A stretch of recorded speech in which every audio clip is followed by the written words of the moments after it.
धीरे धीरे श्री अरविंद हम लोगों को सत्य की, ईश्वर की समग्रता की ओर ले जा रहे हैं। जो एक शब्द है श्रीमद् भगवद गीता में, समग्रम माम, वो एक हिंट है कि वह जो भगवान को अपने पूरे टोटैलिटी में जानता है। हम लोग अक्सर किसी एक पक्ष या दूसरे पक्ष पे जोर देते रहे हैं, परंतु भगवान की समग्रता। दूसरी चीज़ कि इतना तो स्पष्ट है कि if there is a divine consciousness, if मतलब अगर हम इसको मेंटली फिलोसॉफिकली कहें तो उसके अंदर इग्नोरेंस नहीं होगी। एट द सेम टाइम अगर हम संसार में एकमेव द्वितीयम, जो ओरिजिन है केवल एक है, तो अल्टीमेटली इग्नोरेंस भी कहीं ना कहीं उसके ही किसी गति से कनेक्टेड होकर के निकली है। हम उसका दोष किसी माया या काल को नहीं दे सकते। और तीसरी चीज कि यदि इग्नोरेंस को सैंक्शन मिला है या कहीं ना कहीं उन्हीं के अंदर से, उनके अंदर नहीं है लेकिन किसी ना किसी रूप में सृष्टि जब प्रारंभ होती है तो एक स्टेप पे निकलती है, तो उसका एक प्रयोजन भी होगा। तो ये हम लोग एक एग्जाम्पल लेके देख सकते हैं कि, और ये शायद कैंपेन चलना चाहिए, मैं भी भारत। बहुत सारे हम लोग मी टू प्रारंभ कर चुके हैं, मैं भी भारत। तो ये मैं भी भारत, भारत केवल दिल्ली नहीं है, भारत केवल गंगा और यमुना के बीच की तहजीब नहीं है। भारत उस हिंदू कुश की रेंज में भी है, और भारत कन्याकुमारी के नीचे जहाँ तीनों सिंधु मिलते वहाँ भी है। भारत एकदम पूर्व उत्तर के बड़े सुंदर सुहावने जंगलों में भी है, और भारत अखंड भारत वहाँ भी है जहाँ हिंगलाज माता का मंदिर है, और उसके परे भी है। ये भारत की समग्रता है। और भारत केवल ये भूखंड नहीं है, उसके ऊपर भारत के सूक्ष्म स्वरूप हैं, भारत की आत्मा है। ये टोटैलिटी को हमको देखना है। और इसी कारण जो सैनिक एक प्रहरी बनकर दिन रात जगकर खड़ा हुआ गार्ड कर रहा है डोकलाम को या उस पास को जहाँ से आ सकते हैं आक्रांता आत्ताई, वह भी उतना ही भारत है जितना कि दिल्ली के साउथ ब्लॉक में बैठा हुआ जनरल या मिनिस्टर, प्राइम मिनिस्टर जो डिसीजन ले रहे हैं। तो ये एक समग्रता है। हम लोग बड़े और छोटे के मापदंड से भगवान वहाँ है, यहाँ नहीं है।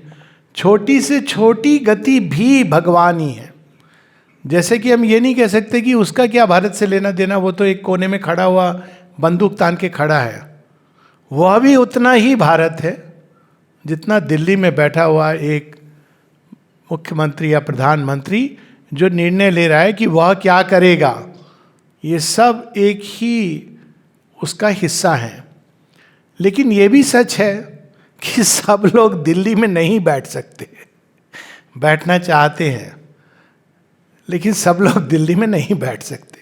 सब दिल्ली में बैठ जाएंगे तो दिल्ली ही नहीं रहेगी, क्योंकि चारों तरफ से इन्वेजन होगा और दिल्ली ही संकट में पड़ जाएगी। तो हर किसी का अपना अपना स्थान है और उसको उस स्थान पे रहना है, और इसी प्रकार से वो टोटैलिटी एकत्र रहती है। ये एक उदाहरण है, और इस उदाहरण का प्रयोजन ये है कि इग्नोरेंस क्या है। इग्नोरेंस है कि एक ईगो के खूंटे से हमारे सेल्फ को बांध दिया गया, और इतनी जोर से बांधा गया कि उसमें से निकलना मुश्किल है। और ना केवल ईगो के खूंटे से बांधा गया, तीन जबरदस्त जंजीरों से बांधा गया, फिजिकल, वाइटल, मेंटल, ताकि टू मेक श्योर कि हम ना निकले। तो ये क्यों किया गया? कोई क्रूएल एक्ट है? नहीं। जैसे उस सेंटिनल को पहले प्रहरी को वहां रहना है, फिर वो धीरे धीरे धीरे जब सीधा दिल्ली की गद्दी पर आता है तो एक समग्रता को समझता है। अनलाइक मैनी जो सीधा का सीधा चाहते हैं कि हम दिल्ली पर आ जाए, वो अलाउड नहीं, क्योंकि ये इवोल्यूशन की प्रोसेस है. जो आज जनरल है वो पहले वहाँ से प्रारंभ करता है, तब वो अपने अंदर समग्रता को बटोरता है. तो इग्नोरेंस का भी एक प्रयोजन है. एक सावित्री में बड़ी अद्भुत लाइन है, after we have served the great divided world, God's bliss and oneness are our inborn right. आप उसको जबरदस्ती नहीं खूंटे से तोड़ सकते हो. आप पहले वहाँ जहाँ पर हो, यू प्रूव, एक मानवीय भाषा for example, you prove your merit. आप एक प्रहरी हो, तो आप अगर स्वप्न देख रहे हो कि मैं प्रधानमंत्री बन जाऊंगा, नहीं. आप पहले वहाँ पे बहुत सिंसियरली अपना काम कीजिए, फिर सृष्टि में इस तरह की घटनाएं होंगी, आपके अंदर इस तरह के भाव और संकल्प जागेंगे कि आप नेक्स्ट लेवल पे मूव करोगे, and so on and so fourth. तो उसी प्रकार से इग्नोरेंस एक एक्सट्रीम रिजल्ट है मल्टीप्लिसिटी का. नहीं तो मल्टीप्लिसिटी रहेगी ही नहीं. हर व्यक्ति को शुरू में ही जैसी जन्म लिया पता चल गया कि मैं भगवान हूं, बस चला गया वसुओं की तरह वापस अपने लोक को, उसको क्या लेना देना. तो ये प्लान नहीं है, क्योंकि फिर तो वो एक ही था, जैसा वैसा ही रहेगा. तो ये मल्टीप्लिसिटी को इतना बारीकी से देखिए, if you look at it, कि वहां पे फिक्स कर दिया गया है, तुम वहां रहोगे. ना केवल फिक्स कर दिया गया है, इतना सुंदर ढंग से विस्मृत कराया गया है कि हम वहां से आए हैं, वो है, ये सब विस्मृत करा दिया गया है. कई बार लोग कहते हैं, जो हम लोग बाद में पढ़ेंगे, कि हम कैसे माने कि रीबर्थ है, हमको तो पुराना जन्म याद ही नहीं. अब सोचिए, एक जन्म के संबंध तो संभाले नहीं जाते, अब पूर्व जन्मों के संबंध याद आ जाएंगे तो आपकी क्या जिंदगी रहेगी. तो इसी तरह से वो विस्मृति भी जो कराई जाती है, ताकि हम उस लेवल पे जिस पे हमको डाला गया है वहाँ पूरी सिंसेरिटी के साथ वो काम करें.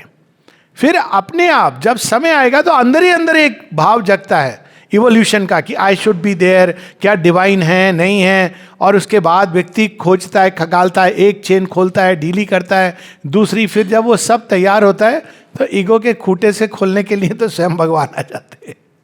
लेकिन ये प्रोसेस है, ये श्री अरविंद हमको बता रहे हैं. जो झटके से चेन खोलकर जाना चाहते हैं, जिसको कहते हैं cutting the not, it is not permissible. और यदि कोई करता है तो वास्तव में वो भगवान का प्रयोजन नहीं फुलफिल करता. इट इज़ वेरी फैसिनेटिंग अगर हम इस दृष्टि से देखें हर चीज़ का. अब आज हम लोग यहाँ बैठे हैं, अब अभी जैसे बात हुई कि जो सोसाइटी से जुड़ना चाहते हैं वो एक फॉर्म में नाम लिखते हैं, और ये भी है कि जो माँ से जुड़ना चाहते हैं वो अभिप्सा की अग्नि जला लें. तो ये अपनी ये एक प्रोसेस है. सोसाइटी से जुड़ना इज नॉट सिनोनिमस विद माँ से जुड़ना. आश्रमाइट बन जाना इज नॉट सिनोनिमस विद भगवान का काम करने लगना. उसके लिए अभिप्सा जरूरी. ये बार बार श्री अरविंद बताते हैं, एस्पिरेशन, रिजेक्शन, सरेंडर. लेकिन वो एक कदम हमको पास ले आया है. वो हम उसने कहीं ना कहीं हमारे मन, प्राण, शरीर की गांठ खोल दी. एक आइडेंटिटी के अंदर, एक ईगो की आइडेंटिटी, लेकिन एक उसमें एक ठप्पा लग गया है कि अब आपका नंबर आएगा, लाइन में खड़े हो जाओ. So that is how it is a process. लेकिन वो नहीं है. भगवान के द्वार के बाहर खड़े होना is not the same as entering into his mansion, क्योंकि वहाँ पर एक और प्रूफ या आइडेंटिटी मांगी जाती है. इनफैक्ट तो वो श्री अरविंद इसमें कहते हैं स्फिंक्स. तो बाहर आपने सारा वो मिल गया, मेंबरशिप कार्ड, सब स्टैंप लग गया, सभी ऑर्गेनाइजेशंस. तो आप बाहर खड़े हैं कि अब भगवान के गेट में हमको एंट्री मिलने वाली है. अगर ये सोचेंगे कि ऑटोमेटिकली एंट्री मिल गई तो वो एक अलग तरह की भटकन है. अभी नहीं एंट्री हुई है, एंट्री होगी. उसको लेके धीरे धीरे आए. गेट पर पूछा गया, एंट्री चिन्ह आपने दिखाया, वो पास. तो भगवान के घर में एंट्री का दूसरा साइन होता है. कबीर दास जी कहते हैं, ये तो घर है प्रेम का, खाला का घर नहीं. शीश कटाए भुई धरे, तब बैठे घर माही. अगर वहां पे हम कहते हैं I am mister so and so, doctor Alok Pande, ये मैं इतने वर्षों से मेंबर हूं, इतने साल से काम कर रहा हूं माता जी का, सर प्लीज वेट आउटसाइड। जिस दिन अंदर से आएगा I am no buddy and nothing and the mother is all, उस समय सारे दरवाजे खुले होंगे। उस समय पूछा नहीं जाएगा, क्योंकि जो गेट पर्सन है वो जानता है। अब ये लगेगा कि ये तो मैं एक उपमा दे रहा हूँ, कई लोगों को इससे समस्या हो सकती है। माता जी का अपना अनुभव है, क्योंकि we are talking about origin of ignorance, कि वो एक अपने आप होने वाली घटना नहीं है। माता जी का अनुभव है 57 का है, 3 फरवरी if I am not mistaken, 57 पर सुपरामेंटल मैनिफेस्टेशन के बाद है। तो वो देखती कि एक सुपरामेंटल शिप है जिसपे बहुत से लोग नए जगत के लिए वो ले जा रही है माँ, she is a captain of the ship. तो ले जाती हैं, तो वहाँ पे 2 टॉल बीइंग्स हैं जिनका काम है टेस्ट करना कि आप तैयार हैं न्यू क्रिएशन के लिए कि नहीं। और माँ कहती मुझे बड़ा आश्चर्य हुआ, उस शिप पर कुछ ऐसे लोग थे बाहर से कहीं से आए हुए, और 2-3 को तो मैंने पहचाना जो यहां से थे। अब देखिए इसमें मां बातों बातों में क्या कह रही हैं, और साथ में कह रही हैं उनका जो क्राइटेरिया था वो इतना भिन्न था कि मुझे बहुत हंसी आई, 2 घंटे तक मैं हंसती रही। क्यों भाई, क्या क्राइटेरिया था? कहते हम सोचते हैं यहाँ पे हम बड़े मॉरल हैं, बड़े राइटियस हैं, हमने ये पढ़ा है वो पढ़ा है, इतने लेक्चर दिए, किताबें लिखी हैं। None of these things had any importance there. वो क्या देख रहे थे? उनके पास एक सुपर स्कैनर था। सुपर स्कैनर माने वर्ड नहीं यूज किया, कहते वो केवल वो देख रहे थे, और देख रहे थे कहाँ कहाँ इसमें धब्बे हैं और कहाँ कहाँ क्लियरिटी। अब देखिए सिंसेरिटी वो देख रहे थे बस। और कुछ लोग थे जिनके अंदर कोई भी पैचेस नहीं आ रहे थे, they were allowed to go through. और कई थे जिनके अंदर एक पार्ट क्लियर था, कहीं पैच था, उनको उन्होंने कहा और तैयारी करनी है, दे वर बीइंग सेंट बैक। अब देखिए ये जो क्राइटेरिया हमारे होते हैं और कैसे, लेकिन अब जो जहाँ है उसको उसी हिसाब से, उसमें उसको सिंसेरिटी से, इसलिए बार बार माँ कहती हैं हर लेवल पे। तो इग्नोरेंस का ओरिजिन यही इसीलिए हुआ है कि लास्ट में जब हम पहुँचें तो कोई चीज़ आधी अधूरी ना रह जाए, क्योंकि भगवान ने इस संसार को रिजेक्ट नहीं किया है, एम्ब्रेस किया है। कि कोई चीज़ हम छोटा समझ के कि अरे इसमें क्या है, भगवान तो मतलब हम ध्यान करेंगे, ध्यान करते करते अंतर ध्यान हो जाएंगे, संसार से चले जाएंगे, मनुष्यता से चले जाएंगे, समाज से चले जाएंगे। This is not this yoga. जिसको भगवान ने अस्वीकार नहीं किया, हम कैसे अस्वीकार कर सकते हैं? लेकिन वहाँ रहते रहते साथ में जब हम अपने अंदर इस अभिप्सा को जलाए रखते हैं तो धीरे धीरे ये गांठें खुलती रहती है। वो भी एक समय पर आती हैं, उसके पहले ये किसी को कन्वर्ट नहीं किया जा सकता, because it will come when it has to come. वो भगवान जानते हैं कि कब ये व्यक्ति तैयार है। तो यहाँ पे यही हम लोग देखते हैं, the origin of the ignorance, ignorance नहीं दी इग्नोरेंस, जिसने सारे संसार को बांधा हुआ है। तो पहले वही विस्तार में बताते हैं कि ये जो सारा सुप्रीम के अंदर तो नहीं हो सकती है इग्नोरेंस, लेकिन वो क्रिएशन की प्रोसेस में एक पॉइंट ऑफ टाइम पे प्रकट होती है। और बेसिकली वही जो हम लोगों ने पहले भी पढ़ा है कि वो प्रकट तब होती है, इग्नोरेंस कब जन्म लेती है, जब हम इंडिविजुअलाइजेशन के लिए एक एक्सट्रीम पे जाते हैं। क्योंकि अब मैनी नहीं बन सकते अगर उनको ये याद रहेगा कि we are always already there with the one. वो तो फट से चला जाएगा। तो वो जो भुलाया जाता है उसका भी एक प्रयोजन है। आप उसी को समझ रहे हैं कि अरे यही सुख दुख जॉय, यही मेरे माता पिता हैं।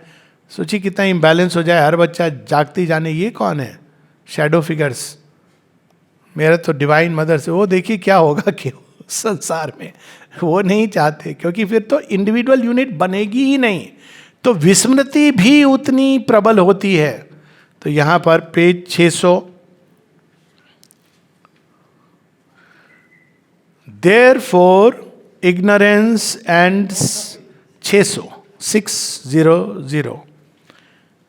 Therefore, ignorance and self-limiting division, mark the words, self-limiting division are not inherent and insuperable in the multiplicity of souls, are not the very nature of the multiplicity of Brahman. अब यह multiplicity of souls क्यों कह रहे हैं? क्योंकि दे souls जब निकलती हैं स्पार्क से तब वो इग्नोरेंट नहीं रहती हैं. They are very much aware कि तुम ही हो माता पिता, but they have to enter into this field. Brahman, as he exceeds the passivity and the activity, so too exceeds the unity and multiplicity.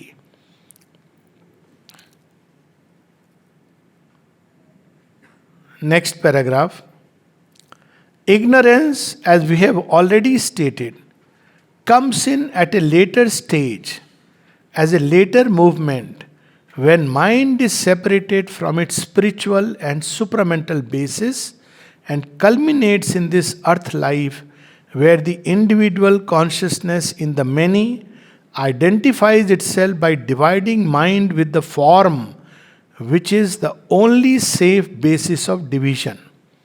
तो इतना अधिक आइडेंटिफाई हो जाता है कि वो भूल जाता है. इसको कई उदाहरण, जब पुराने समय में राजकुमारों को गुरुकुल भेजा जाता था तो बड़ी स्ट्रिक्ट कंडीशंस होती थी. ये नहीं होता था कि राजघराने का है तो रोज उनको हलवा पूड़ी मिल रही है. नहीं जी, आप राजकुमार हो गए या मंत्री के बेटे हो गए, you will be study together, क्योंकि आपको वहाँ पे ये भूल जाना है कि आप राजकुमार हो. यदि आप नहीं भूलोगे तो गुरुकुल का प्रयोजन ही नहीं पूरा होगा. इवन आश्रम स्कूल में माता जी ये कई बार ये बताती थी, she did not encourage, she was not very fond of parents का बहुत ज़्यादा आना. और वो माँ कहती थी दे ब्रिंग एटाविस्टिक टेंडेंसीज, उनको यहाँ रहने दो. हॉलीडे का बहुत कंसेप्ट नहीं था. इसीलिए आश्रम में 2 दिसंबर को जो एनुअल प्रोग्राम होता है, जो छुट्टियाँ होती हैं बारिश के कारण, 1 नवंबर से छुट्टियाँ होती हैं, 16 दिसंबर को स्कूल खुल जाता है. अब 2 दिसंबर को अगर आपका एनुअल प्रोग्राम है और पार्टिसिपेट कर रहे हो तो आप वहीं रहोगे. तो ज़्यादातर बच्चे रहते थे. अब वो चीज़ अलग है, क्योंकि वो नहीं चाहती थी कि बहुत ज़्यादा यहाँ पर उनको छात्र, जब चिल्ड्रन आर स्टडिंग, उनका फोकस इस पर रहना चाहिए. अब देखिए अभी ये चीज़ एकदम छूट गई है. तो बच्चे जब पढ़ने जाते हैं तो वो बस उनको माई पेरेंट्स, माई पापा, स्कूल में भी ड्रेसेस इस तरह की, और वो पूरा कंसेप्ट चला गया. पर गुरुकुल का जो आइडिया था वो ये था कि यहाँ पे तुम वो सब भूल के तुम अपनी पहचान बनाओ. तो उसका ये प्रोसेस थी. नेक्स्ट पैराग्राफ हम लोग पढ़ रहे हैं. And culminates in the earth life, where the individual consciousness in the many identifies with the form, which is the only safe basis in division. But what is the form? It is, at least as we see it here, a formation of concentrated energy, a knot of the force of consciousness in its movement, a knot maintained in being by a constant whirl of action. But whatever transcendent truth or reality it proceeds from or expresses, it is not in any part of itself in manifestation, durable or eternal. Form की रचना भी उसी transcendent से हुई है, एक not के रूप में. लेकिन वो नॉट मीनिंगलेस नहीं है, छोटी सी चीज़ है. उसके साथ में हमारी सोल को बांध दिया गया, इस पर तुमको काम करना है, ये तुम्हारा क्षेत्र है. अब देखिए, इसको हम कॉन्शियसली कर सकते हैं या अनकॉन्शियसली कर सकते हैं. पीड़ा लेके बिलक करके अरे मेरे साथ ये क्यों हुआ है.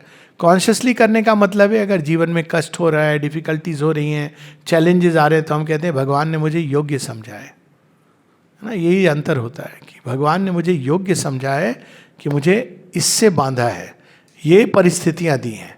और जब हम अज्ञान में रहते तो कहते हैं हे भगवान मुझे ये क्यों दे दिया, फलां को देखो, इसको देखो. यही अंतर है, कहीं भागना नहीं है. अंदर में हमको सचेत हो जाना है कि ये हमारा फॉर्म क्या है, क्षेत्र है, क्षेत्रज्ञ. उस फॉर्म को हमको दिया गया है, लेकिन ये परमानेंट नहीं है इस पर, लेकिन जो हम काम करेंगे वो फिर सारी सृष्टि में विकीर्ण होगा और बाद में जब डिसॉल्व होगा तो सबके अंदर वो, कॉस्मोस के अंदर वो फैलेगा। एक एक सेल्स, माँ इसका एजेंडा में कई बार कहती क्या होता है सेल्स को जब डिसइंटीग्रेशन होता है, तो वो कहता है डिसाइपल की माँ वो डिसइंटीग्रेट होने के बाद वो डिफ्यूज हो जाती हैं। तो माँ कहती वही मैं सोच रही हूँ कि मैं 2 तरीके हैं रूपांतरण के, एक तो डिफ्यूजन। अब देखिए डिफ्यूजन का क्या अर्थ है कि आपने शरीर से विड्रॉ किया, अब आपने जो शरीर के ऊपर काम किया था, जितना भगवान का स्मरण किया था, शरीर के अंदर भगवान की चेतना को लाने की चेष्टा की थी, वो इम्प्रिंटेड है उसमें, अब वो समष्टि में चली गई। सच ए ब्यूटीफुल थिंग। वो दधीची ऋषि की कहानी यही कहानी है, उनकी हड्डियों तक में जमा हो गई थी वो लाइट। तब वो देते हैं कि उससे बनाओ, उसी से तो वज्र बनता है जिससे वृत्रासुर का संहार होता है। और दूसरा कि मैं कैसे भी, तो इसीलिए जो योगनिष्ठ हैं और उस शरीर पे भी हर चीज़ में माँ की कृपा, माँ की लाइट वो उतारने की चेष्टा कर रहे हैं, देने की चेष्टा कर रहे हैं।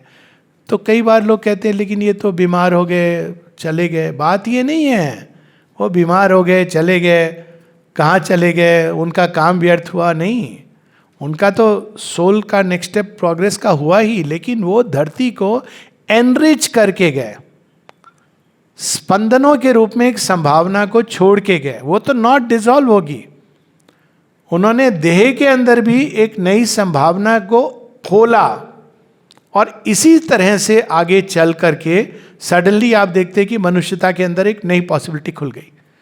तो ये योग में तो हर एक व्यक्ति ऐसे ही करता है, रिप्रेजेंटेटिव बीइंग है, क्योंकि ये तो एक नॉट है। लेकिन इस नॉट को हम केवल नॉट है जो डिसॉल्व हो जाएगी ये रूप नहीं ले सकते, ये कि ये तो it is going to vanish. But ये हमको स्मरण रखना है कि परमानेंट ये नहीं है, परमानेंट सारा वहां से आ रहा है, लेकिन इस पर भी काम होना है। दिस इज द सीक्रेट जो धीरे धीरे श्री अरविंद हमको उसी दिशा में ले आ रहे हैं। तो 601 पेज में अंत होता है ये chapter. We have to ask ourselves, what is the nature of this absorbing, this separating, this self-forgetful concentration, which is the obscure miracle of the universe? क्या बात है।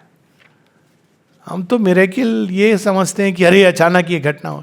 मिरेकिल क्या है? जो एक है वो ऐसा अनेक बन गया जहां अनेक का एक एक तत्व पूरी तरह उसी एक को नहीं जान पाता। ये मिरेकिल भगवान ने किया है। तो या तो हम कहें कि उनको पता नहीं है वो क्या कर रहे हैं, ऑब्वियसली दैट इज एब्सर्ड। क्यों किया है? तो कहते हैं what is the nature of this.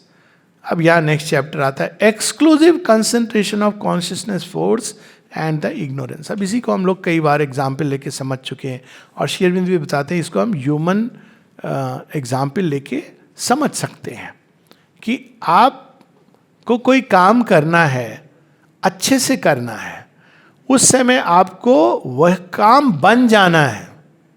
आप ऐसे नहीं कर सकते हैं कि मैं तो ये मेरा नहीं है, न तातो न माता, नहीं। आप उसको परफेक्शन, सावित्री में इसका बड़ा सुंदर उदाहरण होता है। जब सावित्री ने सोल को रियलाइज कर लिया है तो उसके बाद उसकी क्या अवस्था होती है जब कॉस्मिक कॉन्शियसनेस में प्रवेश कर गई है। तो श्री अरविंद बताते हैं to all she was still the same. Savitri सारे काम कर रही हैं बाहर से, कुछ पता नहीं चल रहा है कि अरे वो ये नहीं कह रही आज से मैं महायोगिनी 108 बार तुम सब मेरे नाम का जप करोगे, प्रणाम करोगे, पांव छुओगे, जानते नहीं हो मैं कौन हूं, कुछ नहीं कहती हैं, वही काम कर। यहां तक कि लास्ट डे जब वो पूरी तरह योगेश्वरी लिटरली हो गई हैं, तो बड़ा देखिए श्री अरविंद किस टच दे करके लाते हैं। सावित्री को उस दिन जाना है, उनको पता है आज का दिन मृत्यु होने वाली, she is armed ready, this was the day when Satyavan must die. तो श्री अरविंद वर्णन करते हैं कि वो सावित्री जाती हैं, दुर्गा को प्रणाम करती हैं। अब कई लोग बोलते हैं कि क्यों प्रणाम कर रही हैं? अरे भाई वो कोई भी चीज़ ऐसा नहीं करना चाहती हैं कि कोई अपसेट हो किसी की, ये क्या कर रही हैं अचानक। और वैसे भी वो फिजिकल बॉडी में काम कर रही हैं, तो प्रणाम करके अपने पेरेंट्स इन लॉज के पास जाती हैं। देखिए श्री अरविंद कैसी, यही तो सावित्री की ब्यूटी है। इन लॉज के पास जाके कहती है आज मैं थोड़ा घूमा हूँ फॉरेस्ट, मैंने देखा नहीं है। तो कहते हाँ हाँ जरूर, तुम गई नहीं हो, ये हमें बड़ी खुशी होगी, तुम सत्यवान के साथ जाओ, फॉरेस्ट को देख करके आओ। तो एक वर्ड नहीं, कोई एक्सप्रेशन नहीं कि उनको कहीं कुछ लगे ना, खटका ना हो, वो प्रणाम करके खुशी खुशी जाती हैं। अब सत्यवान को भी नहीं पता है कि चक्कर क्या है। आज सावित्री के अंदर ये विश कैसे आई कि मुझे आप साथ लेके चलो, और तो डिस्क्रिप्शन इतना सुंदर है। सावित्री सत्यवान बताता जा रहा है, पता है यहाँ मैं खेलता था, पता है यहाँ का पानी, यहाँ मुझे वो हिरन मिला था, वो सब शेयर करना चाहता है सावित्री के साथ। और सावित्री हाँ हाँ कर रही है, लेकिन सावित्री का जीवन is now in minutes and seconds. Savitri ये सब सुन रही है, लेकिन कहाँ से मृत्यु आएगी, कहाँ से यम आएगा, वो क्या वर्णन है श्री अरविंद का। Look at the perfection of the whole thing. और आप इस नॉट को जबरदस्ती करके अंडू नहीं कर सकते हो। Satyavan has to pass through death. Magic नहीं करती है सावित्री, चलो सत्यवान तो ऐसी रहो, मैं चली जाऊंगी और जा करके वहीं आपस में यम के साथ संवाद करके आई विल टेल यम ये अब मेरा बंदा है, डोंट टच हिम। ये नहीं करती हैं। इंटरेस्टिंग है, बिकॉज जो अवतार होते हैं ना, वो कॉस्मिक नॉट को अंडू नहीं करते हैं, वो खोलते हैं और उसके अंदर जो प्रयोजन सिद्ध होना है वो करते हैं। श्री कृष्ण मिरेकल नहीं करते हैं, वो भगवान हैं, पर वो ये नहीं कहते हैं कि दुर्योधन तेरी बुद्धि में फेर देता हूँ, प्रयोजन नहीं सिद्ध होगा। वो जो एग्रेसिव क्षत्रिय ईगोज आ गई हैं सारी, दोनों तरफ, बोथ साइड्स, तो भगवान हर चीज को उस तरह से इग्नोरेंस के भी अंदर उन्हीं का प्रयोजन सिद्ध होता है। अब यहाँ पे श्री अरविंद एक वर्ड इंट्रोड्यूस करते हैं 603 पर। कहा जाता है, हम लोग पढ़ते हैं पुराण में, अब मैं भूल रहा हूँ कहाँ पे मैंने पढ़ा था, तपस से ये पृथ्वी सृष्टि उत्पन्न हुई। तपस तपस तपस। अब तपस शब्द क्या है, श्री अरविंद उसकी बड़ी सुंदर व्याख्या करते हैं। कहते हैं अब हम जैसे तपस को समझते, तपस वो नहीं। Tapas is concentrated energy. अब spiritual tapas is concentrated energy of spiritual endeavour. इसका बाहर से कोई लेना देना नहीं, आपने बाहर कैसे कपड़े पहने हैं, कैसे बैठे हैं। इट इज एक अंदर में आपकी ऊर्जा, मन की ऊर्जा कंसेंट्रेटेड है to know the eternal. It is tapas. बाहर से पता चल रहा नहीं। हृदय की ऊर्जा कंसेंट्रेटेड है to love the one who is worth loving in all the forms, not exclusive किंतु in all the forms. That is tapasya of love. Tapas of power, जो कर्म की ऊर्जा है, उसको कंसेंट्रेट कर दिया और एक ही दिशा में जा रही है, भगवान की सेवा, भगवान की सेवा, तो अपने आप बढ़ती चली जाती है। और शरीर की ऊर्जा का भी यही कि it should be body's work done by the body is prayer offer to the divine, worship of the divine. तो कोई भी जब ऊर्जा को कंसेंट्रेट, तो तपस से सृष्टि उत्पन्न हुई है, उसको समझा रहे हैं। क्योंकि इन्फिनिट को कंसेंट्रेट करना पड़ेगा for finite creation to emerge. Page 603 paragraph प्रारंभ होता है, in the infinity of being and its infinite awareness, concentration of consciousness, tapas is always present as an inherent power of consciousness force. It is a self-held or self-gathered dwelling of the eternal awareness in itself and on itself or on its object. Object क्या होगा? स्वयं। Subject object ये बाद में बताते हैं, दूसरे chapter में बताएंगे। सब्जेक्टिव क्या है, ऑब्जेक्टिव क्या है, so we'll wait for that. और यहाँ पे वो बताते हैं कि इसको हम एक ह्यूमन एग्जाम्पल से ले सकते हैं कि किस तरह से जब हम एक चीज पर कंसंट्रेट करते हैं। पेज 606 पर ये पूरा एग्जाम्पल बता के ह्यूमन बीइंग का, to make it clear, Shri Aurobindo ये लिख रहे हैं, ये second paragraph, page 606। Therefore, in his superficial consciousness, सतही चेतना में, man is to himself dynamically, practically the man of the moment. अपने प्रैक्टिकल पॉइंट ऑफ व्यू से, कर्म के पॉइंट ऑफ व्यू से, वो उस समय का ही मनुष्य है। Not the man of the past who once was but is no longer in existence. इस समय वो नहीं एग्जिस्ट कर रहा है, हालांकि वो है. Nor the man of the future who is not yet in being. It is by memory that he links himself with the one. वो उस मोमेंट का व्यक्ति है. उस समय स्वामी विवेकानंद, उनको कहीं इंजस्टिस देखते थे ना, बड़ा क्रोध आ जाता था, या कोई भारतवर्ष के बारे में कुछ भी कहे तो सिस्टर निवेदिता उनके साथ घूमती हैं 2 साल, फिर आती हैं और माँ शारदा से कहती, मुझे ये चीज़ समझ नहीं आती इनकी. क्या समझ नहीं आती? ये जब ब्राह्मण की बात करते हैं तो कितना विशाल, पावरफुल लगता है कि हम सब कोई विशालता की ओर जा रहे हैं. लेकिन कोई इंडिया के अगेंस्ट कुछ कहता है तो पूरे बाएं बाएं स्लीव लगता है ये इसको उठा के पटकने वाले हैं, ये क्या हो जाता है इनको. तो वो तो बड़े मज़े में कहती है, अरे अरे तू समझी नहीं, ये तो जानबूझ के माँ काली ने इनके ऊपर ये छोटा सा माया का एक वेल डाला हुआ है, ये हट जाएगा ना तो ये चले जाएंगे, काम नहीं करेंगे.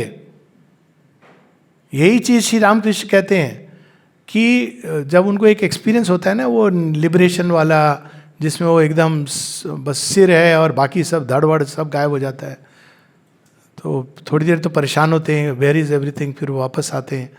तो श्री रामकृष्ण को पता था, जब वो मिलने जाते हैं कहते हैं, अच्छा किया ना, अच्छा हुआ, अच्छा हुआ, मैंने चाबी बंद कर दी है तेरे मोक्ष की और माँ के हाथ में दे दी है.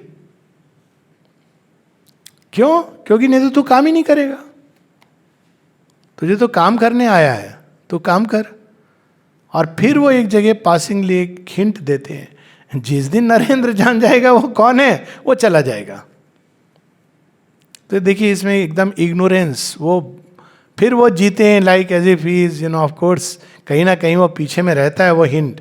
किंतु लास्ट 2 years में क्षीर भवानी का दर्शन करके जब उनको ज्ञान होता है कि हु इज ही, तब वो mother Kali, send me misery, send me pain, वो शिव की तरह सारा जहर पिला दो मुझे. And he dies within 2 years. Dies मतलब he spat the body as himself said. तो ये इतना पावरफुल होता है ये exclusive concentration for the sake of work. तो ये मनुष्य का एग्जाम्पल देते हैं, is the man of the moment. और ये सबके साथ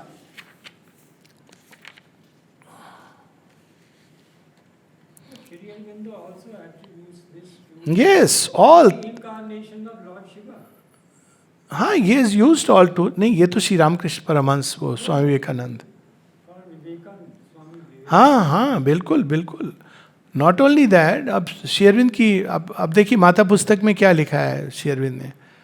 you must not try to जज the mother by your mind, she is partly above and partly here working in the conditions of ignorance. वो हर समय ऐसे मैं तो जगन माता हूँ, अब मेरे दर्शन कर लो, और no, she has to work here. एक एक डिसाइपल के साथ आइडेंटिफाई करती थी इतना थरोली कि उसकी समस्याएं उनके ऊपर आती थी. लोग नहीं समझ पाते थे कि माँ को क्यों बीमारी हुई. 1926-25 की बात है कि माँ जब आई थी, सबके साथ आइडेंटिफाई करके सबकी प्रॉब्लम्स अपने ऊपर ले रही थी. She fell critically ill. और अमृता लिखते हैं, पहली बार हमने श्री अरविंद को सीरियस होते देखा. और उन्होंने एक नोटिस दिया, the mother will not see anyone till she gets well. अब लोगों को तो समझ नहीं आया कि डिवाइन मदर है, वो क्यों बीमार हो रही हैं. अब she has to identify with the ignorance and do the work and take upon herself all the pain and misery. वो अभी भी यही करती हैं, बर्डन ऑफ सॉरो. हाँ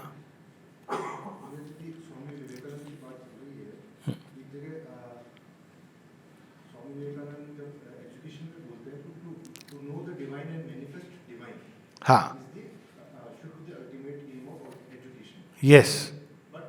लेकिन अगर जैसे आपने एक उदाहरण दिए कि to know the divine means to know yourself who you are in totality. Right.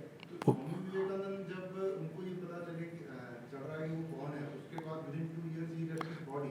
वही एक पैराडॉक्स है. वो पैराडॉक्स क्यों है, आप पढ़ें अगर गॉस्पेल और Swami Vivekananda, you must have read, I have read through his whole volumes and the gospel. बड़ी अद्भुत पुस्तक है. उनकी letters, lectures are very inspiring. पर लास्ट में आकर के वो वहीं माया पर बात रुक जाती है। हालांकि उनको एक अंदाजा था कि डजेंट मैटर, फाइनली लिबरेशन होना है, लेकिन यहाँ पे काम करो। टू दैट एक्सटेंट मैनिफेस्टेशन की बात है, लेकिन परफेक्ट मैनिफेस्ट, कहीं ना कहीं उनको ये हिंट आ रहा था इंट्यूटिवली। तभी जब श्री अरविंद अलीपुर जेल में होते हैं तो he comes and points the way. Points the way means intuitive mind पर उनको ये पता चल रहा है कि वहां पर है। He himself is not gone but he has seen and he knows कि ये हैं जो जा सकते हैं और दरवाजा खोल सकते हैं। That is what it means by Poynting the way. Not that कि वो वहाँ से आ गए थे और उन्होंने कहा no, if you would have gone you would have done the work. पर उनको इतना पता चल गया था कि एक चीज़ है जो अभी खुलनी है, दैट ही न्यू।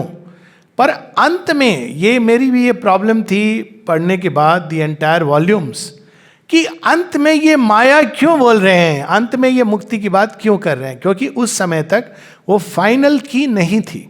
अगर आप throughout the literature if you see, very beautiful, powerful, पर वो लास्ट डोर इज लिबरेशन। फर्क इतना है कि जब तक आप यहाँ पर हैं तब आप उसको जितना संभव हो उसको दिव्यता को एक्सप्रेस कीजिए, don't run away. At least Swami Vivekananda did that. पर अंत में liberation is the goal creation का, क्योंकि वो भगवान की समग्रता में आई वुड से कि नहीं प्रवेश कर पाए। उसमें केवल श्री कृष्ण को हम देखते हैं before Shri Aurobindo, entering into the totality of the divine being and becoming. Being and becoming एक है, केवल और केवल श्री कृष्ण में आपको दर्शन पाएंगे और फिर श्री अरविंद में। अब they are avatars, that is the difference.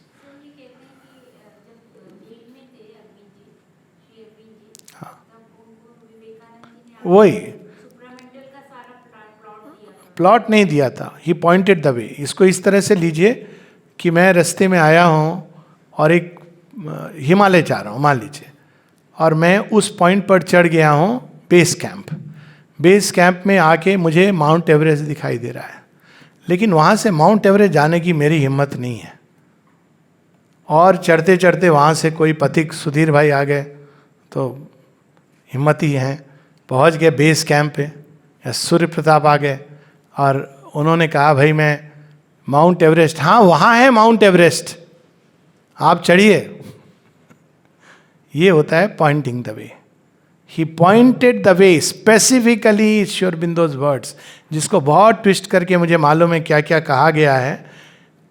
अगर वो पहुंच जाते तो उन्होंने द्वार खोल दिया गया। Swami Vivekananda is great, no doubt about it. उन्होंने द्वार खोल दिया होता, फिर आगे कोई श्री अरबिंदो को कोई भी काम करने की जरूरत ही नहीं होती। ही पॉइंटेड द वे कि वहाँ पे है, वही है। ये तो यज्ञवल्क्य ऑल्सो पॉइंटेड द वे, वो तो खोलने की चेष्टा करते हैं। हिरण्मयेन पात्रेण सत्य स्यापि ही तम मुखम तत्वम पूषण पावरनु सत्य धर्माय दृष्ट। ही नोज कि वहाँ पर है, he is aspiring open, but it opens only through the tremendous. इन सब ने अपना अपना काम किया। अगेन एक बेस कैंप तक चढ़ा, वो भी कोई साधारण नहीं है। उसने वहाँ पर एक कर्मस्थली बनाई, इंट्यूटिव माइंड। उसके आगे इंट्यूटिव माइंड से आपको पता चलता है, you can have a glimpse of the super mind from the intuitive mind, but that is very different from door खोलना और मैनिफेस्ट करना। That is a very different. He showed him the way, pointed the way to the super mind. हाँ, दो तीन दिन से जब से ये अपना सेशन चल रहा है, एक बात दो बातें आप जिक्र कर रहे हैं। जो कृष्ण, श्री कृष्ण जो बता रहे हैं समग्र समग्रम माम, ये चीज या तो वैदिक काल में थी, वेदांता से पहले, हाँ, या हाँ, श्री कृष्ण में महाभारत के बाद श्री कृष्ण की जो गीता है, हाँ, वो जिस मायने में या जिस इंटेंशन से जो श्री कृष्ण कहना चाह रहे हैं, वैसी टीका या जिसको एक्सप्लेनेशन है वो हो नहीं पाएगी। नहीं आई एग्जैक्टली। और श्री कृष्ण भी हिंट करते हैं। श्री कृष्ण क्या करते हैं कि सुपर माइंड के डोर तक जाते हैं, नॉक करते हैं, फिर वापस आ जाते हैं, क्योंकि वो समय मनुष्य के लिए, मैन इज नॉट रेडी। तो वो जाते हैं वहां तक, समग्र माम। फिर जब वो कहते हैं कि मैं व्यक्तो हम अव्यक्तो हम, मैनिफेस्ट अनमैनिफेस्ट दोनों में समग्रम की बात हो गई। फिर जब वो अपना इंटीग्रल विजन दिखाते हैं तो उसमें भी ये बात आ गई कि ये तीनों अलग अलग नहीं है, बीइंग इज बिकमिंग। मैं ही हूं जो ये सब बन गया हूं और इस सबको अंदर ले रहा हूं। तो वो भी एकदम स्पष्ट है उसके अंदर। सर्वधर्मान परित्यज्य, कि there is a much greater truth than all your efforts. तो ये सब जगह वो हिंट करते हैं। जरा मृत्यु, इसको हालांकि मेरा एक डिस्कशन भी हुआ था किसी के साथ कि वो अंत में वो कौन सा, आई थिंक 4th चैप्टर, जहाँ पे वो अंत में कहते हैं जो योगी जरा मृत्यु व्याधि इस पर कॉन्कर करने की चेष्टा करता है, तो ये वो खत्म हो जाती है वहाँ पे। तो ये जो है श्री कृष्ण ले जाते हैं द्वार तक, बट उस समय का अर्जुन अभी तैयार नहीं है। और वो गीता वो बहुत बड़ा ज्ञान है, बुद्ध के बाद का ज्ञान है देखा जाए तो, पर वो मैनकाइंड को अर्जेंटली देना पड़ा बिकॉज वो क्राइसिस पर खड़ी थी। That's how Shri Aurobindo says कि Krishna came before, actually logical order में बुद्ध के बाद as a corrective he should have come, पर उस समय जो मनुष्य थी वो तो क्राइसिस थी, खत्म हो जाती है, तो इसलिए Shri Krishna had to come. And then of course now, लेकिन उनको पता था संभवामी योगे हो गया, I will come as Shri Aurobindo, तो उनके लिए तो it doesn't make a difference. तो अब हम लोग page 609, this power of exclusive concentration, ऊपर से, this power of exclusive concentration is not confined to absorption in a particular character और type of working of once larger self, but extends to a complete self-forgetfulness in the particular action in which we happen at the moment to be engaged. The actor in moments of great intensity forgets that he is an actor and becomes the part that he is playing on the stage.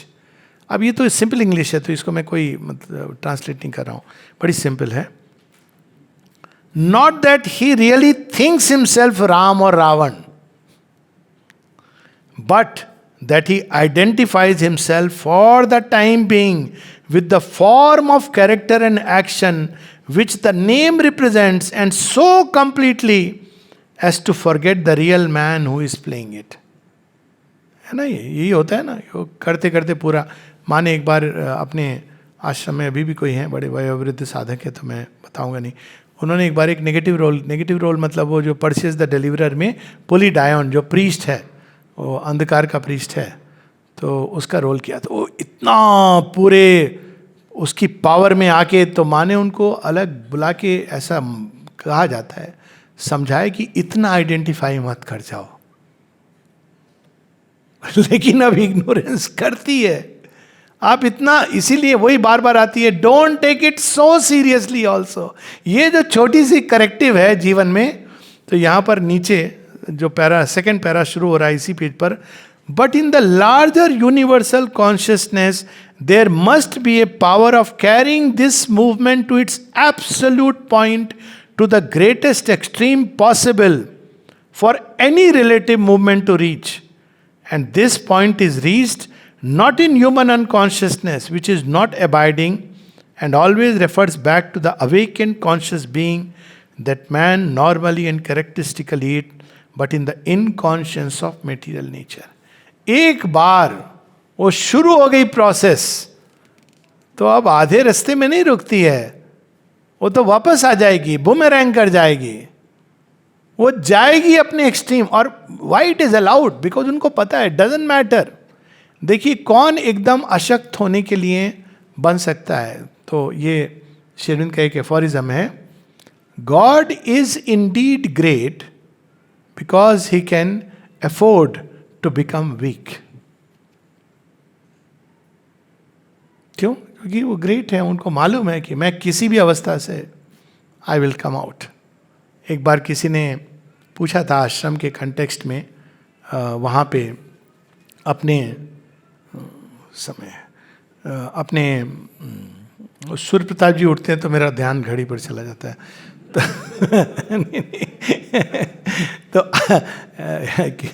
तो तिरुवन्नामलाई में किसी ने पूछा था रमन आश्रम में एक योगी से, आपके यहाँ तो सब ये अलग अलग क्यों जाती है, लड़कों की लड़की की, वो बड़ा सभी जनरली यही होता है, कहीं पर भी मिक्सअप नहीं होता है। श्री अरविंद आश्रम में ये लड़के लड़कियां फ्रीली मिल लेते हैं, शॉर्ट्स भी पहन करके चले जाती हैं लड़कियां, बड़े बड़े योगी तो आके मेडिटेशन नहीं कर पाते हैं। एक्चुअली हुआ है, कहते हैं हम तो हिमालय में मेडिटेशन करने के आदी है, यहाँ लड़कियों ने शॉर्ट्स पहने, हम कैसे मेडिटेट करें। ये हो चुकी है स्टोरी, पर डिसरिगार्डिंग दैट, अब वो कहते हैं कि वो क्यों ये कर पाते हैं, श्री अरविंद आश्रम में ये रिस्ट्रिक्शंस क्यों नहीं है, इतनी फ्रीडम क्यों दी गई है।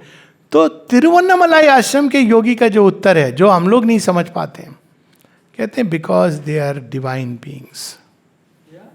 डिवाइन बीइंग्स, उनको पता है वो मैनेज कर लेंगे, आग और घी को भी साथ में लाके उसको यज्ञ बना देंगे।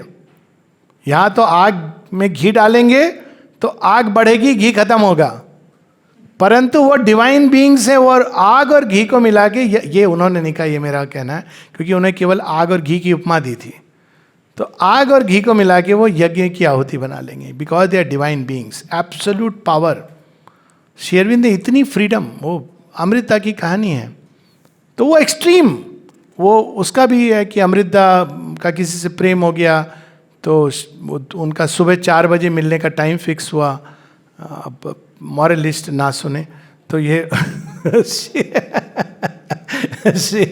अमृता जाते थे रोज सुबह मिलने। एक दिन शेयरविन तो 2 बजे रात को ऑटोमेटिक राइटिंग हो रही था, अचानक एक दिन कहते Amrit I think it is time for you to go. अब उन्होंने तो सैंक्शन मान लिया, चले गए, बात बड़ी आगे बढ़ गई। बीच में श्री कृष्ण कह रहा हूँ मैं, ये श्री कृष्ण लीला जैसी। शेयरविन ने पूछा भी, अच्छा कहाँ तक, क्या कुछ आई वोंट मेंशन इट। फिर बाद में एक दिन आके अमृता कहते हैं sir I want to get married. तो शेयरविन ने कहा व्हाट नॉनसेंस। तो कहते what nonsense sir, why did you allow me to go so far. तो शेरविंद कहते हैं to see how far you can go. और शेरविंद से किसी ने कहा आपने इतनी फ्रीडम क्यों दी है, कहते हैं Superman can not be created otherwise. फिर आप एक मॉरल मेंटल बीइंग बनाएंगे जो बाहर से साधु बच्चा है लेकिन बस वो पीछे से कुछ और है। Superman cannot be created without this freedom, लेकिन because he is divine he knows how to manage. तो ये इनकॉन्शियंट में जाना, ये इसका प्रतीक है कि सुप्रीम ने अपना बिल्कुल अपोजिट शैडो में चले गए। जो राम है वही रावण बन जाते हैं, क्योंकि उनको पता है कि इसको तो मैं बुला ही लूंगा, ये मेरा ही अंश है, कहाँ जाएगा, आज नहीं तो कल ये मुझ में वापस समाएगा। This is the power of the divine absolute. केवल एब्सोल्यूट ये एब्सोल्यूट खेल खेल सकता है to an absolutely vanishing point. तो ये इनकॉन्शियंट का जन्म है, extreme result of ignorance. Page 612। That purpose for which all this exclusive concentration we call the ignorance is necessary is to trace the cycle of self-oblivion and self-discovery, for the joy of which the ignorance is assumed in nature by the secret spirit. क्या मजा है, जन्मे और कोई challenge ही नहीं था life में। ये तो self discovery, the Joy of पूरी छुपन छुपाई का खेल, क्या अद्भुत खेल खेला है। वो रिवील करते हैं धीरे धीरे धीरे, आपको लगा कि ये आपने पकड़ लिया उनको, फिर अचानक वो गायब हो जाएंगे। आपने देखा आप उनके बाहर के जो वस्त्रखंड था ना, उसका एक कोना पकड़े हुए हो फिर आप ढूंढते हो कोने से मैचिंग दुपट्टा कहाँ है, फिर ढांढ के दुपट्टा पकड़ा, फिर गायब हो गए। Catch me if you can, original. तो ये जो है, ये this is the beauty, delight. अब इसमें आपका डिलाइट बढ़ रहा है, स्ट्रेंथ बढ़ रही, तभी तो हम डिवाइन बीइंग्स बनेंगे। एक्सट्रीम पॉइंट से प्रारंभ होता है। तो ये पर्पस है इग्नोरेंस का। और लास्ट हम लोग क्विकली टच कर लेंगे इसको 10-15 मिनट। इससे आता है चैप्टर 14, बुक 2 पार्ट 1 का अंतिम चैप्टर है, the origin and remedy of falsehood, error, wrong and evil. अब इग्नोरेंस के कारण एरर है, इनकॉन्शियंट, इग्नोरेंस का अंतिम परिणाम है इनकॉन्शियंस। तो इनकॉन्शियंस में क्या हुआ, शैडो बन गई, truth became falsehood, life became death, power became incapacity, weakness, consciousness became unconsciousness, bliss became insensible, coma। अब वो रिकवर करेगा तो स्टेप बाय स्टेप करेगा। ब्लिस क्या बन जाएगा, प्लेजर, पेन, इंडिफरेंस। डेथ क्या बन जाएगी, life that is food for death. प्रारंभ में ऐसे ही बनेगी। फिर धीरे धीरे life that is wrestling with death, फिर life that is prolonging death, फिर life that is master over death. So ये this a process of recovery. Falsehood क्या बनेगा? धीरे धीरे mixture of falsehood and truth. बहुत फॉल्सहुड होगा लेकिन कुछ तो सच्चा होगा. अब देखिए एक जिहादी माइंडसेट में भी एक चीज तो अच्छी है जो अप्रिशिएट करनी पड़ेगी. जिसमें विश्वास करते हैं उसमें अपना तन मन डाल देते हैं, मानना पड़ेगा. It is something creditable honestly कि वो हुआ टाइम नमाज का, वो कोई बॉदर नहीं करते हैं कि आप क्या समझेंगे, आप उनको बेवकूफ़ समझेंगे. दे विल बिछाओ the thing, sit on it even if it is public nuisance. But this is called एक वो है ना zealot of the Mohammedan. Shri Aurobindo कहते हैं ना अलग अलग रिलीजन ने गिफ्ट दिया है, जीलट. नहीं हम तो कुछ भी कर देंगे अपने भगवान के लिए, ये जो कैपेसिटी है. तो इसी तरह मच फॉल्सहुड में भी एक ग्रेन ऑफ ट्रूथ चमकता है, वो हमको पकड़ना चाहिए. और फिर धीरे धीरे फॉल्सहुड एंड ट्रूथ मिक्स होते हैं. फिर धीरे धीरे ट्रूथ का कोई कोई एक्सपेक्ट, कोई दूसरा एस्पेक्ट, फिर धीरे धीरे समग्र माम. This is the journey. और वही चीज डेथ, फॉल्सहुड, ब्लिस का अपोजिट इनसेंसिबिलिटी, अनकॉन्शियसनेस के साथ भी होती है कि प्लांट लाइफ में एक ट्रेस ऑफ कॉन्शियसनेस, फिर धीरे धीरे एनिमल लाइफ में थोड़ी बहुत, ह्यूमन बीइंग के अंदर हाफ कॉन्शियसनेस, डिवाइन बीइंग्स के अंदर, देव भूमि के अंदर ज़्यादातर इग्नोरेंस चली गई है लेकिन सुप्रीम ट्रूथ नहीं जानते. एंड फाइनली डिवाइन कॉन्शियसनेस जिसमें सब कुछ है. So this is the process of the recovery. और इसी रिकवरी में, और इसीलिए ये एरर और ईविल है, ये जो एक्सट्रीम चीज हुई है, इट हैज बीन अलाउड. क्योंकि इसको दूसरे ढंग से देखें, वो अगर इन्फिनिट है तो इन्फिनिट में स्वयं को अपोज करने की भी पॉसिबिलिटी है. And why not?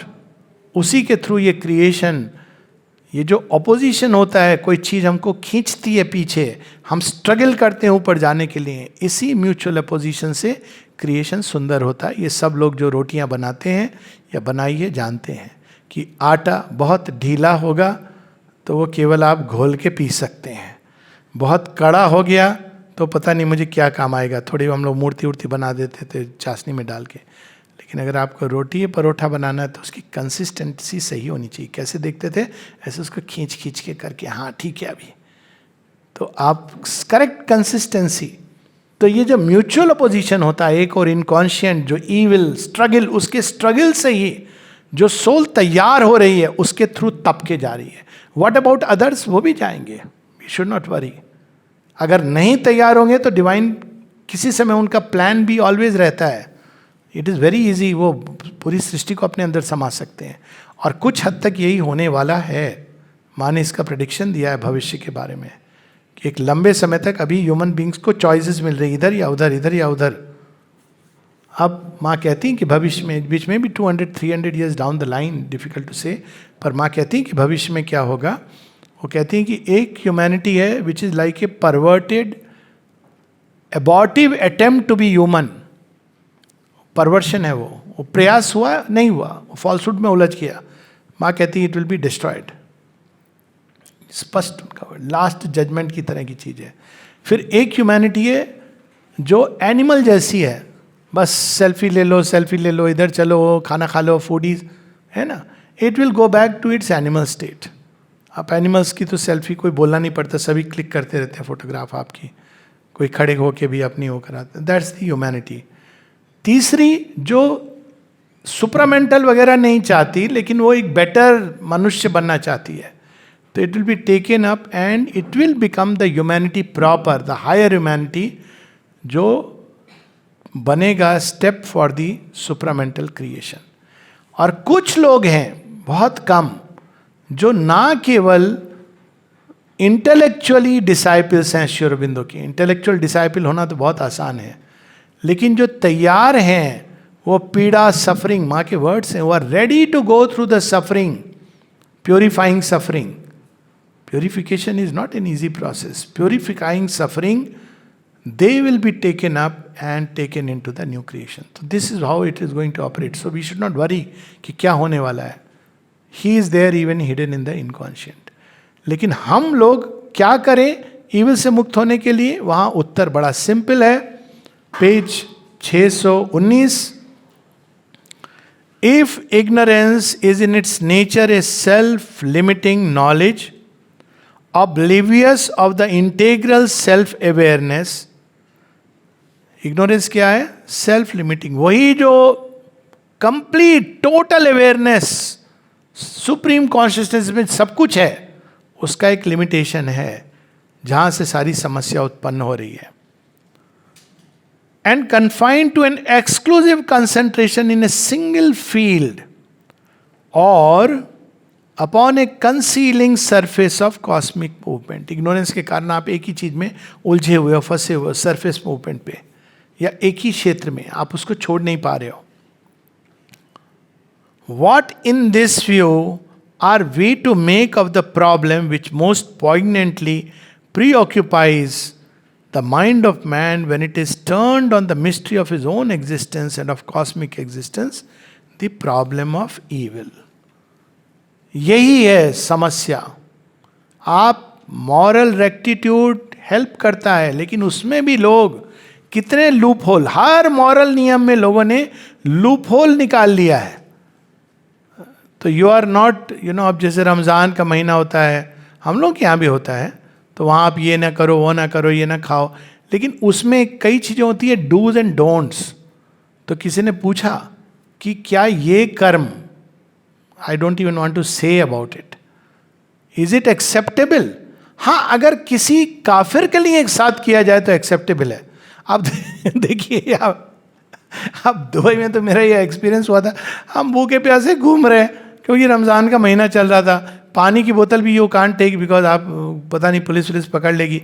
तो हम लोगों ने फिर भी छुपा हुआ कि अपने रखी हुई थी गंगा जल की तरह प्रेशियस हो गया था वो पानी, छोटी छोटी बोतल में, और बाथरूम जाते थे वहाँ पानी पी के आ जाते थे.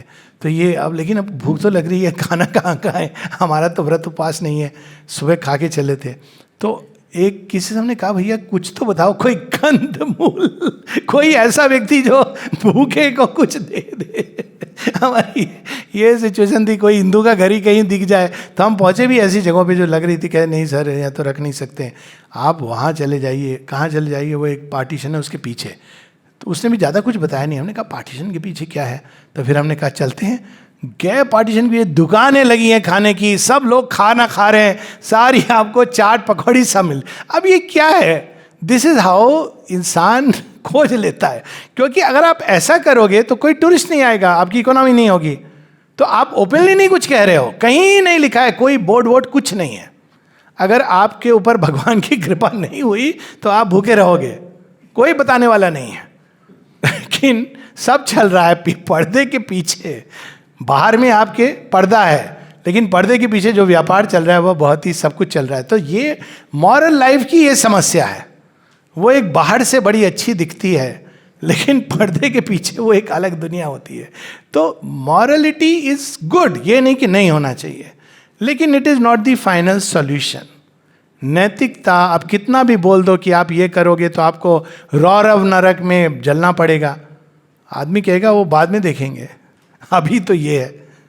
अब इसका एग्जाम्पल देता हूँ मैं. रौरव नरक छोड़िए, अब डायबिटीज़, अब लोग डायबिटीज़ है, मीठा मत खाओ.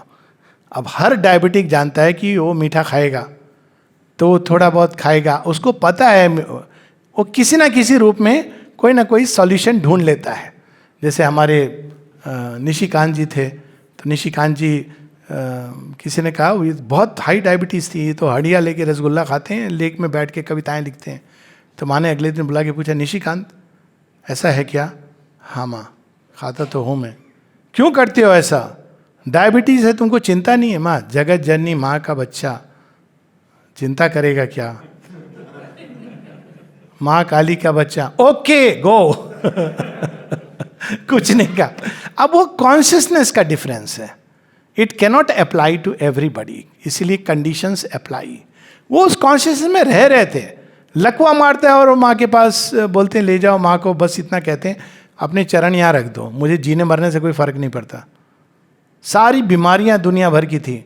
किसी कोई कहता था मेरे घुटनों में दर्द, पेट में दर्द, कहते हंसते थे, ये देखो मैं तो पूरा लेबोरेटरी हूँ बीमारियों का, भगवान मेरे अंदर एक्सपेरिमेंट कर रहा है. खाने का बड़ा शौक। तो अब ये एक एक स्टेट ऑफ कॉन्शियसनेस पे डिपेंड करता है। लेकिन प्रॉब्लम ईविल की वहां से होती है, और मॉरलिटी और ethics are beautiful steps but not the remedy. Remedy is recovery of the all knowledge from the state of ignorance. जब तक वो नहीं होती तब तक आप ईविल रहेगा। तो आप बोलेंगे लेकिन सबको तो नहीं, सबको नहीं, एक ग्रुप ऑफ ह्यूमैनिटी हो जाए, they will tilt the balance. यही हमेशा हुआ, एक group of humanity, may be 100 people, जिन्होंने उस संपूर्ण सत्य को अपने अंदर रिकवर कर लिया, उनकी उपस्थिति का प्रभाव ऐसा होगा कि अपने आप, सावित्री में इस सब का वर्णन है, more and more minds will turn towards the light. Shri Aurobindo तो यहाँ तक कहते हैं कि one man's perfection still can save the world. तो अब बस इसी के अंत में हम लोग चल के, एक और समस्या होती है ईविल की, कि अब सृष्टि में ये इन्वोल्यूशन जो हुआ है स्टेप बाय स्टेप, तो यूनिवर्सल प्लेन्स भी ऐसे बने जहाँ पार्शियल नॉलेज के आधार पर बीइंग्स रहते हैं। तो उनकी बात हम लोग अपने पुराणों में पढ़ते हैं। तो खासकर ये निम्न प्राण का जगह, जहाँ सुप्रीम कॉन्शियसनेस धीरे धीरे धीरे धीरे स्वयं को आत्म विलुप्त करती जा रही है, वहाँ के जो बीइंग्स हैं, राक्षस, असुर, पिशाच, वो कोई रीज़न नहीं समझते, नहीं जानते, वो नेगेट करते हैं, डिनाई करते हैं, उनका काम ये है।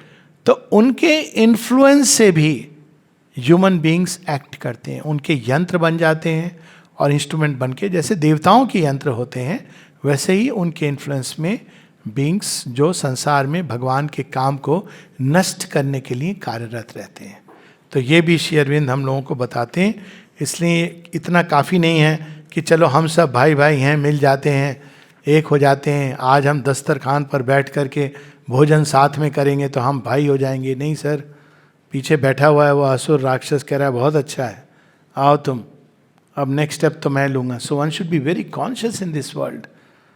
तो ये भी श्री अरविंद इसमें बताते हैं। और ये प्रोसेस कैसे प्रारंभ हुई, रिकवरी की प्रोसेस, तो वहाँ पर वो बताते हैं कि अपने आप हृदय के अंदर एक चीज़ आती है जो ईविल का परित्याग करना चाहती है और गुड को वर्ण करती है। और वो माइंड में नहीं है ओरिजिनली, माइंड ट्राई करता है, माइंड से प्रारंभ होती है, प्रबुद्ध मन से, लेकिन उसका स्रोत है psychic being. Psychic automatically reject और रिपेल करता है। जहाँ भी वो देखता है ईविल, जहाँ भी वो देखता है धोखाधड़ी, जहाँ भी वो देखता है अशुभ, जहाँ भी वो देखता है क्रुएल्टी, उसके अंदर एक स्पॉन्टेनियस चीज़ है जो पीछे चली जाती, कहती नहीं ये नहीं होना चाहिए। तो वहाँ हम लोग घूम फिर के वहाँ आते हैं कि हमको साइकिक बीइंग को बाहर निकालना है। So I am just looking for a last passage.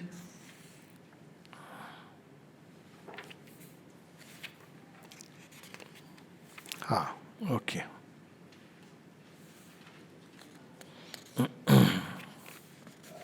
लेकिन ये हमें पता या स्मरण रखना चाहिए कि ईविल एब्सोल्यूट नहीं होता, फॉल्सहुड एब्सोल्यूट नहीं होता, क्योंकि उसकी ओरिजिन वहाँ से हो रही है।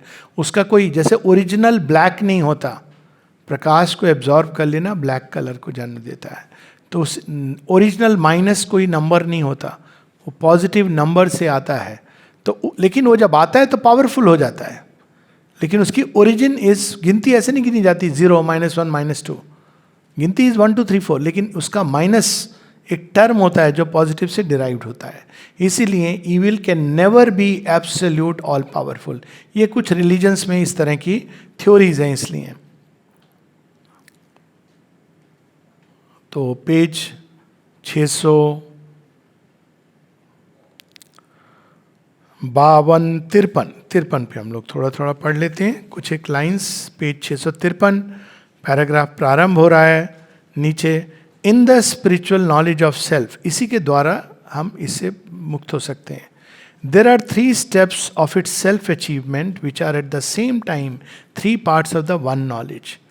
The first is the discovery of the soul, not the outer soul of thought and emotion and desire, but the secret psychic entity the divine element within अस। ये फर्स्ट स्टेप है। इसीलिए श्री अरविंद के योग में यम नियम नहीं बताए गए हैं, डूज एंड डोंट्स नहीं है। कई लोग पूछते हैं क्यों नहीं, वो मास्टर रेमेडी दे रहे हैं, find the soul, all else is the inevitable outcome. This is the first step of self realisation. Next 654 पे हम लोग ऊपर से 6ठी 7वीं लाइन पर आ गए। This is the first step of self realisation to enthrone the soul, the divine psychic individual in the place of the ego. The next step is to become aware of the eternal self in us, unborn and one with the self of all beings. तब ये द्वेष की भाव, घृणा का भाव, ये सब क्योंकि वी ऑटोमेटिकली नो कि we are all deep inside. Even जब आप युद्ध लड़ हैं तो भी आपके अंदर घृणा द्वेष नहीं आएगा। ये ब्यूटी है ना गीता की टीचिंग्स की। वो ये कह रहे हैं अंदर अहिंसा का भाव होना चाहिए। हिंसा का भाव क्या होता है? अंदर में क्रूरता के भाव से आप कोई चीज कर रहे हो, अंदर में आप किसी को हार्म नहीं पहुंचाना चाह रहे हो। युद्ध में ऐसी सिचुएशन आती है when you have to fight, even kill, पर अंदर में आपके घृणा, हिंसा, ईर्ष्या, महत्वाकांक्षा ये नहीं होनी चाहिए। This self realisation liberates and universalises even if our action still proceeds in the dynamics of the ignorance. It no longer binds or misleads because our inner being is seated in the light of self-knowledge. कभी भी अंदर में ये भाव असंभव है। जिसने जो इस भाव में जीता है कि there is one self in all beings, उसके अंदर घृणा, ईर्ष्या, एम्बिशन, द्वेष, ये सब नहीं आएगा। वो एक्ट करेगा जो एक्ट करना है, जो गलत है उसको पॉइंट भी करेगा, पर इस भाव से नहीं करेगा। The third step is to know the divine being who is at once our supreme transcendent self, the cosmic being, foundation of our universality, and the divinity within of which our psychic being, the true evolving individual in our nature, is a portion, a spark, a flame growing into the eternal fire from which it was lit, and of which it is the witness ever living within us and the conscious instrument of its light and power and joy and beauty. 3 steps हैं। पहला, हमारे देह के अंदर अंतर्यामिन परमात्मा, indwelling divine, चैत्य सत्ता, इसको प्राप्त करना। दूसरा, यूनिवर्स के अंदर कि जो मेरे अंदर है, वन सेल्फ, वही सारी सृष्टि के अंदर है। केवल मनुष्य के अंदर की बात नहीं हो रही, सारी सृष्टि के अंदर, कि वो कण कण में विद्यमान है, पेड़ पौधे, पशु पक्षी, सब के अंदर है। और तीसरा, इंडिविजुअल और यूनिवर्सल के परे द डिवाइन बीइंग, जो ये सब कुछ है और वह सब कुछ जो था और वह सब कुछ जो होने वाला है, और इन सब ये ना भी रहे तो भी वो था, है और सदैव रहेगा। ये 3 स्टेप्स हैं जो हमारे रियलाइजेशन के, और यही कंप्लीट रेमेडी है।